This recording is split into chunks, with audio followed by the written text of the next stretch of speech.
সুপ্রিয় শিক্ষার্থী বন্ধু, স্ক্রিনে তুমি 4টি সরল সহজ সমীকরণ দেখতে পাচ্ছ।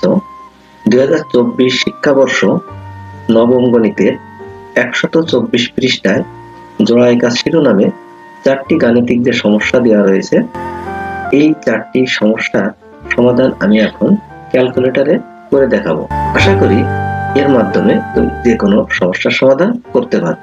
ক্লাসটিতে শেষ পর্যন্ত সাথে থাকার অনুরোধ করছি, এই জন্য যে এখানে সমস্যাগুলোতে কম বেশি ভিন্নতা রয়েছে এবং একটি সমস্যার সমাধানের নিয়ম অনুসারে অন্য সমস্যাটি সমাধান পুরোপুরি করা প্রায় অসম্ভব। এছাড়া ক্লাসটি যদি ভালো লাগে তাহলে লাইক, কমেন্ট ও শেয়ার করার অনুরোধ করছি। সর্বোপরি চ্যানেলটির সাথে থাকার জন্য এখনো সাবস্ক্রাইব করে না থাকলে সাবস্ক্রাইব করার অনুরোধ রাখছি। এই ধরনের সরল সহজ সমীকরণ সমাধানের জন্য ক্যালকুলেটর প্রথমে ইকুয়েশন মোডে নিতে হবে। লক্ষ্য করো, ক্যালকুলেটরের এই যে মোড বাটনটি রয়েছে, এই বাটনটি ততক্ষণ পর্যন্ত প্রেস করতে থাকো যতক্ষণ না পর্যন্ত এখানে এই যে ইকুয়েশন মোডটি না আসে। লক্ষ্য করো, এখানে 1, 2, 3 তিনটে মোড শো করছে।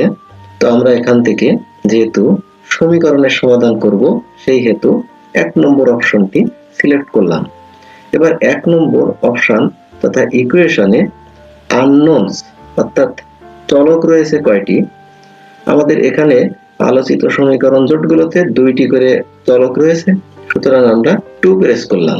লক্ষ্য করো, এখানে A1 হট দেখাচ্ছে। তো A1 হট মানে এই যে প্রথম সমীকরণের প্রথম পদ তথা x এর যে সহগ, এইটাই কিন্তু A1। তো আমরা এখানে A1 হিসেবে 4 প্রেস করলাম। করার পর ইকুয়াল টু চাপ দাও। চাপ দেওয়ার পর লক্ষ্য করো, এখানে আসছে B1 হট। B1 মানে y এর সহগ। এখানে y এর সহগ রয়েছে -3। তো আমরা এখানে -3 প্রেস করে ইকুয়াল টু প্রেস করলাম। করলে এবার দেখাচ্ছে C1 হট। C1 হলো কনস্ট্যান্ট, যেহেতু 1 নম্বর সমীকরণের কনস্ট্যান্ট, সুতরাং এটিকে C1 দেওয়া হয়েছে। তো সেই C1 এর মান হলো 16। তো আমরা সেই 16 প্রেস করলাম। করার পর আবারও ইকুয়াল টু প্রেস করলাম। করার পর দেখো এখানে A2 হট। A2 মানে 2 নম্বর সমীকরণে x এর সহগ। এখানে 2 নম্বর সমীকরণে x এর সহগ রয়েছে 6। তো আমরা A2 এর মান এই 6 প্রেস করলাম, করে ইকুয়াল টু প্রেস করি। এখানে আসছে B2 হট। B2 হচ্ছে y এর সহগ, আমরা B2 y এর সহগ হিসেবে 5 প্রেস করি। করার পর ইকুয়াল টু প্রেস করলাম, করলে দেখাচ্ছে C2 হট। তো C2 লক্ষ্য করো, এখানে 62 রয়েছে। তো সেই 62 প্রেস করো। করার পর আবার ইকুয়াল টু প্রেস করো, করলে দেখো আসছে x ইকুয়াল টু 7। পুনরায় ইকুয়াল টু প্রেস করো, দেখো আসছে y ইকুয়াল টু 4। অর্থাৎ আমরা এই সমীকরণ জোটের সমাধান পেলাম xy সমান 7, 4। এবার এই 2 নম্বর সমীকরণের সমাধানের জন্য পুনরায় আমরা এসি বাটনটি প্রেস করব। করার পর লক্ষ্য করো, আবার সেই A1 যেটার মান আছে 2। তো আমরা এখানে 2 প্রেস করলাম, ইকুয়াল টু প্রেস করে B2 এর মান আছে এখানে কিছু নাই, মানে 1 রয়েছে, +1। আমরা সেই 1 প্রেস করলাম, করে ইকুয়াল টু প্রেস করলাম। লক্ষ্য করো, এখানে রাশিটি এভাবে রয়েছে 2x + y - 8 = 0। দ্যাটস মিন কনস্ট্যান্টকে বাম পাশে রাখা হয়েছে, কিন্তু আমাদের ক্যালকুলেটরে অ্যান্সার বের করার জন্য এই কনস্ট্যান্টটি ডান পাশে ধরে নিতে হবে। সেক্ষেত্রে -8 যদি ডানে যায় তাহলে কনস্ট্যান্টের মান আসবে কিন্তু +8। তাহলে আমরা C2 এর মান এই +8 প্রেস করলাম, করে ইকুয়াল টু প্রেস করি। করার পর A2 এর মান আছে 3 প্রেস করো। করার পরে B2 এর মান রয়েছে -2 প্রেস করলাম। করার পর ইকুয়াল টু প্রেস করার পর C2 -5, যেটা ডান পাশে গেলে হবে +5 প্রেস করার পর এবার আমরা ইকুয়াল টু প্রেস করলে x এর মান পাচ্ছি 3 এবং y এর মান পাচ্ছি 2। দ্যাটস মিন এই সমীকরণ জোটের সমাধান আমরা পেলাম 3, 2। বন্ধুরা, এই 3 নম্বর সমীকরণটি সমাধানের জন্য আমরা কি করব? লক্ষ্য করো, এখানে x এবং y এর সহগ ভগ্নাংশ আকারে রয়েছে। তো এই ক্ষেত্রে আমরা কিভাবে সেই x এবং y এর সহগগুলো ক্যালকুলেটরে ইনপুট করব, লক্ষ্য করো এসি বাটন প্রেস করলে এখানে যে A1 হট আসছে সেই A1 এর মান দ্যাটস মিন x এর সহগ আছে 1/3। তো আমরা এখানে 1 লিখলাম, লেখার পরে এই যে বাটনটি দেখো a b/c, এটাকে কিন্তু আমরা সাধারণ ভগ্নাংশ লেখার জন্য ব্যবহার করি।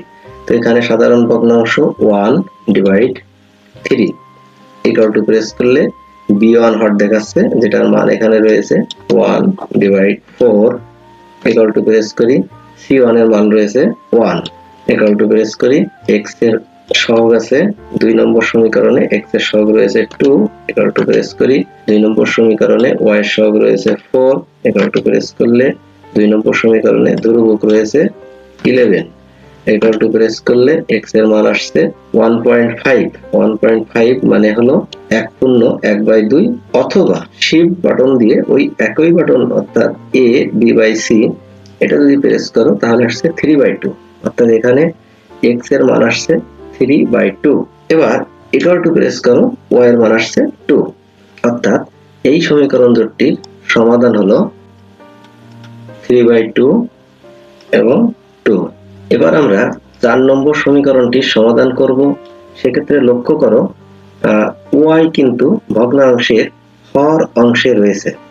এই ক্ষেত্রে ক্যালকুলেটরের ইউটিলাইজেশনটা কেমন হবে লক্ষ্য করো, আমরা পুনরায় এসি বাটন প্রেস করি, করলে A1 হট দ্যাটস মিন এখানে x এর যে সহগ সেটি রয়েছে 1 ইকুয়াল টু b1 এর মানটা, এইটা তুমি কি করবে, b1 কিন্তু y এর পদ, তো y এর পদে সহগ রয়েছে মূলত 2, আমরা সেই 2 প্রেস করি, এরপর ইকুয়াল টু প্রেস করলে c1 দ্যাটস মিন ধ্রুবপদ 7, এরপর ইকুয়াল টু প্রেস করে a2 অর্থাৎ 2 প্রেস করি, এরপর ইকুয়াল টু প্রেস করে b2, লক্ষ্য করো এখানে y এর পদে সহগ রয়েছে -6, তো -6 প্রেস করলাম, ইকুয়াল টু প্রেস করে c2 9 প্রেস করলাম, করার পর ইকুয়াল টু প্রেস করলে x আসছে কত 6, অর্থাৎ এখানে x এর মান 6 ইকুয়াল টু প্রেস করলে লক্ষ্য করো y এর মান রয়েছে 0.5, আমরা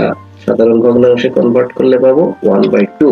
এই জায়গাটায় লক্ষ্য করো y এর মান আসছে 1/2, বাট মূল সমীকরণে কিন্তু y ইনভার্স ফাংশন আকারে রয়েছে, অর্থাৎ ক্যালকুলেটর আমাদের y এর যে মানটা দেখাচ্ছে মূল সমীকরণের সমাধানে y এর মানটা হবে তার ইনভার্স, অর্থাৎ 1/2 এর ইনভার্স হলো 2, দ্যাটস মিন এই সমীকরণ জোটের সমাধান হলো x, y equal to 6, 2। তো আশা করি এই 4টি সমস্যা সমাধানের মাধ্যমে তোমরা যে কোনো সরল সহজ সমীকরণের সমাধান ক্যালকুলেটরের মাধ্যমে করতে পারবে। ধন্যবাদ বন্ধুরা।